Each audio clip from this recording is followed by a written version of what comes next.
যুক্তরাজ্যে শেখ হাসিনার ঘনিষ্ঠদের বিপুল সম্পদের সন্ধান, প্রধান উপদেষ্টার হাতে যাচ্ছে অর্থনীতির শ্বেতপত্র, উঠে এসেছে লুটপাটের ভয়াবহ চিত্র।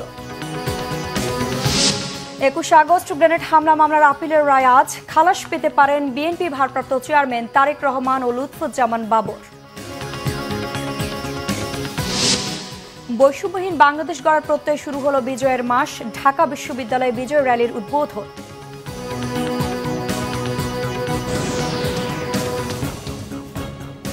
দেখছিলেন ক্রাউন সিমেন্ট সংবাদ শিরোনাম। যুক্তরাজ্যে শেখ হাসিনার ঘনিষ্ঠ বলয়ের মধ্যে থাকা সাবেক মন্ত্রী সহ রাজনৈতিক ও ব্যবসায়ীদের ৬,০০০ কোটি টাকা পরিমাণ সম্পত্তির সন্ধান পাওয়া গেছে। অভিযোগ রয়েছে বাংলাদেশ থেকে পাচার করা অর্থ দিয়ে এসব সম্পত্তি কেনা হয়েছে। ব্রিটিশ সংবাদ মাধ্যম অবজারভার ও বার্লিন ভিত্তিক দুর্নীতি বিরোধী প্রতিষ্ঠান ট্রান্সপারেন্সি ইন্টারন্যাশনালের যৌথ অনুসন্ধানে এসব তথ্য উঠে এসেছে।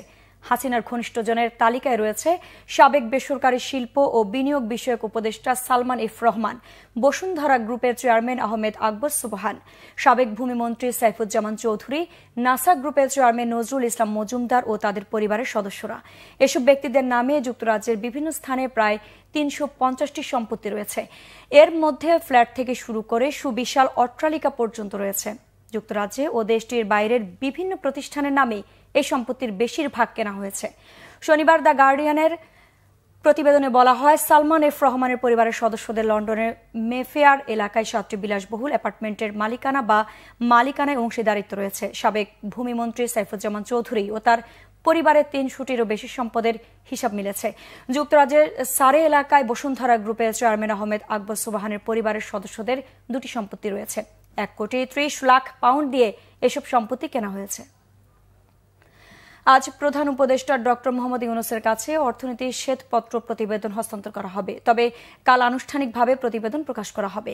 রাজনৈতিক ও পট পরিবর্তনের পর অর্থনীতির ক্ষত ও পরিস্থিতি পরিমাপ করতে একটি কমিটি করে অন্তর্বর্তী সরকার সচিব ব্যবসায়ী নাগরিক সহ সংশ্লিষ্ট ব্যক্তি, প্রতিষ্ঠান ও সংগঠনের সঙ্গে ৩ মাস আলোচনা, পর্যালোচনা, তথ্যপাত্য সংগ্রহ ও যাচাই বাছাইয়ের পর এ সংক্রান্ত প্রতিবেদন প্রস্তুত করেছে।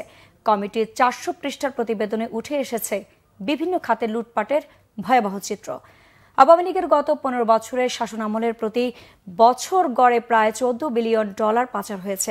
বাংলাদেশের অর্থনীতি নিয়ে শ্বেতপত্র প্রণয়ন কমিটির খসড়া প্রতিবেদনে এ তথ্য উঠে এসেছে বলে জানা গেছে। গত ৫ আগস্ট শেখ হাসিনার সরকারের পতনের পর ২৮ আগস্ট দেশের সামগ্রিক অর্থনৈতিক চিত্র জানতে বিশিষ্ট অর্থনীতিবিদ ও Centre for Policy Dialogue CPD স্মরণীয় ফেলো ডক্টর দেবপ্রিয় ভট্টাচার্যের নেতৃত্বে ১২ সদস্যের শ্বেতপত্র প্রণয়ন কমিটি গঠিত হয়। বঙ্গবন্ধু অ্যাভিনিউয়ে ২১ আগস্ট গ্রেনেড হামলার ঘটনায় হত্যা ও বিস্ফোরক দ্রব্য আইনের মামলায় আসামিদের ডেথ রেফারেন্স আপিল ও আপিলের ওপর হাইকোর্টের রায় আজ। বিচারপতি AKM আসাদুজ্জামান ও বিচারপতি সৈয়দ এনায়েত হোসেনের সমন্বয়ে গঠিত হাইকোর্ট বেঞ্চে আজ কার্যতালিকায় রায়ের জন্য রয়েছে। এর আগে হাইকোর্টে একই বেঞ্চে ২১ নভেম্বর আসামিদের ডেথ রেফারেন্স ও আপিলের ওপর শুনানি গ্রহণ শেষ করেন। সেদিন আদালত মামলা দুটির রায়ের জন্য অপেক্ষমান রাখেন। রাজধানীর বঙ্গবন্ধু অ্যাভিনিউয়ে ২০০৪ সালের ২১ আগস্ট গ্রেনেড হামলার ঘটনা ঘটে। এই ঘটনায় করা মামলায় ২০১৮ সালের ১০ অক্টোবর ঢাকার দ্রুত বিচার ট্রাইব্যুনাল ১-এ রায় দেন। রায় সাবেক স্বরাষ্ট্র প্রতিমন্ত্রী লুৎফুজ্জামান বাবর ও সাবেক শিক্ষা উপমন্ত্রী আব্দুস সালাম পিন্টু সহ ১৯ জনের মৃত্যুদণ্ড দেওয়া হয়। এছাড়া বিএনপির ভারপ্রাপ্ত চেয়ারম্যান তারেক রহমান সহ ১৯ জনের যাবজ্জীবন ও ১১ জনের বিভিন্ন মেয়াদে কারাদণ্ড ও অর্থদণ্ডের আদেশ দেন বিচারিক আদালত। ২১ আগস্ট গ্রেনেড হামলার মামলার ডেথ রেফারেন্স আসামিদের আপিল ও জেল আপিলের ওপর হাইকোর্টে গত ৩১ অক্টোবর শুনানি শুরু হয়। আজ ১ ডিসেম্বর শুরু হলো বিজয়ের মাস। দীর্ঘ ৯ মাসের যুদ্ধ ও লাখো শহীদের বিনিময়ে এ মাসে অর্জিত হয়েছে চূড়ান্ত বিজয়। ফ্যাসিবাদের বিরুদ্ধে লড়াই শেষে একটি বৈষম্যহীন বাংলাদেশ গড়ার প্রত্যয় শুরু হয়েছে বিজয়ের মাস। ১৬ ডিসেম্বর রাষ্ট্রীয়ভাবে পালন করা হবে মহান বিজয় দিবস। ছাত্র জনতার গণ অভ্যুত্থানে স্বৈরাচারের পতনের পর গঠিত অন্তর্বর্তী সরকারের অধীনে ভিন্ন প্রেক্ষাপটে এবার পালন করা হচ্ছে বিজয়ের এই মাস। এ মাসে যে কোনো অনুষ্ঠান আয়োজনে কোনো শঙ্কা নেই বলে এরই মধ্যে জানিয়েছে স্বরাষ্ট্র মন্ত্রণালয়। ঢাকা বিশ্ববিদ্যালয়ের উপাচার্য অধ্যাপক নিয়াজ আহমেদ খান বলেছেন, মহান স্বাধীনতার বিজয়কে অব্যাহত রাখতে বদ্ধপরিকর শিক্ষা প্রতিষ্ঠানটি। বিশ্ববিদ্যালয় পরিচালনায় সবার সহায়তাও চান তিনি। বিজয়ের মাসের উদ্বোধনী অনুষ্ঠানে এসব বলেন ঢাকা বিশ্ববিদ্যালয়ের উপাচার্য। নানা আয়োজনে মহান বিজয় উৎসব পালন করেছে ঢাকা বিশ্ববিদ্যালয়। বিজয়ের মাসের প্রথম দিনে সকালে বিজয় র্যালি বের করে ঢাকা বিশ্ববিদ্যালয় র্যালিটি উদ্বোধন করেন উপাচার্য অধ্যাপক নিয়াজ আহমেদ খান। র্যালিতে সহ উপাচার্য অধ্যাপক সাইমা হক বিদিশা, অন্যান্য শিক্ষক বৃন্দ ছাড়াও বিভিন্ন হলের শিক্ষার্থী ও কর্মকর্তা কর্মচারীরা অংশ নেন। র্যালিটি কলা ভবন থেকে বের হয়ে বিশ্ববিদ্যালয়ের বিভিন্ন সড়ক প্রদক্ষিণ করে ভিসি চত্বরে গিয়ে শেষ হয়। ঢাকা বিশ্ববিদ্যালয় সর্বাবস্থায় এই মহান আত্মত্যাগকে স্মরণ রেখে সবাইকে সাথে নিয়ে একটি জাতীয় প্রতিষ্ঠান হিসেবে সামনে এগিয়ে যেতে আপনাদের সবার সহযোগিতা কামনা করে এবং আমরা এই বিজয় অব্যাহত রাখতে বদ্ধপরিকর। শীত না আসতে অতিথি পাখির কলতানে মুখর নড়াইলের অরুণিমা রিসোর্ট গলফ ক্লাব।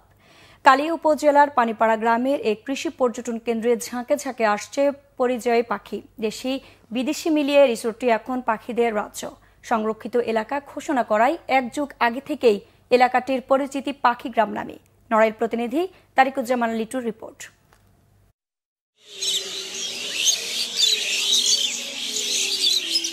সন্ধ্যা নামার আগেই ঝাঁকে ঝাঁকে পাখি ফিরছে নড়াইলের অরুণিমা রিসোর্ট গলফ ক্লাবে।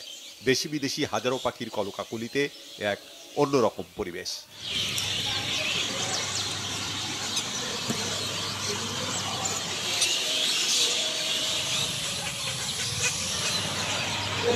পানকৌড়ি, সাদাবক, শালিক, দোয়েল, টিয়া, ঘুঘুর সাথে বিদেশি পাখিদের অভয়ারণ্য রিসোর্টটি।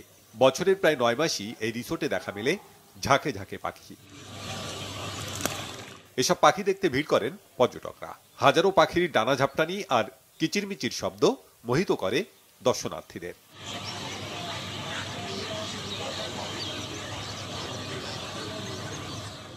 এখানে আসলে মন ভালো হয়ে যায়, আর যতবারই আসি না কেন মন চায় যে এখানে থেকে যায়। অগণিত পাখি, এটা যদি কারোর চোখে না দেখানো যায় বিশ্বাস করা যাবে না যে বাংলাদেশের মতো একটা জায়গায় অরুণিমা রিসোর্ট গল্ফ ক্লাবে এত পরিমাণ পাখি আসে। তো ঢাকা থেকে যেটা আমি শুনছিলাম যে এখানে অনেক পাখি আসে, যতটা শুনছি তার চাইতে অনেক বেশি পাখি আমি এখানে এসে দেখছি। কাছ থেকে এত দেশি বিদেশি পাখি দেখা যায়, এটাই অনেক ব্যাপার। আমাদের এই পার্কটা অনেক মনোমুগ্ধকর একটা পার্ক। কিচিরমিচির শব্দে মানুষ মনে হয় যে আমার মনকে উজাড় করে নিয়ে যাচ্ছে। তো আমি সুযোগ পেলেই আমি এখানে আসি। এখানে না আসলে আসলে বোঝা যাবে না এটা কত সুন্দর। পরিবারের সবাইকে না আসলে এখানে আলাদা একটা মজা লাগবে। আসলেই ভালো লাগে, মনে হয় যে প্রকৃতির খুব কাছে চলে এসেছি। বিভিন্ন প্রজাতির পাখি, কি বলবো, আগেই বললাম না, এর ভাষায় প্রকাশ করা যায় না। নড়াইলের কালিয়া উপজেলার নড়াগাতি থানার পানিপাড়া গ্রামে 62 একর জায়গা জুড়ে বেসরকারিভাবে গড়ে উঠেছে কৃষি পর্যটন কেন্দ্র অরুণিমা রিসোর্ট গলফ ক্লাব।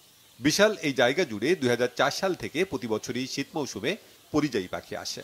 শীত যত বাড়তে থাকবে তত পাখির আগমন বাড়বে। আর আমাদের এখানে সবচেয়ে বড় বিষয় হচ্ছে পাখির খুব কাছে চলে যাওয়া যায় এবং বাংলাদেশের সবচেয়ে বেশি পাখি আমাদের এখানে। এত পাখি একসাথে অন্য কোথাও দেখতে পাবেন না।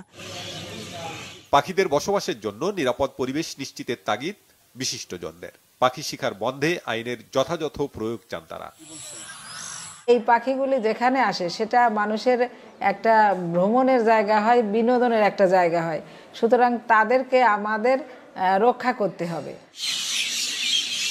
শিকারীদের দৌরাত্মে দেশের অন্যান্য জায়গায় অতিথি পাখিদের আনাগোনা কমলেও নড়াইলের এই রিসোর্টে পাখিদের কোলাহল কমেনি একটুও। Bangla vision news desk. দর্শক, ছিল এখনকার মতো। পরের সংবাদ সকাল 11টায়। এছাড়া বাংলা ভিশন সংবাদ ও সংবাদ সংশ্লিষ্ট অনুষ্ঠান দেখতে ভিজিট করুন www.bvnews24.com ও facebook.com/banglavisionnews এবং সাবস্ক্রাইব করুন youtube.com/banglavisionnews। ধন্যবাদ।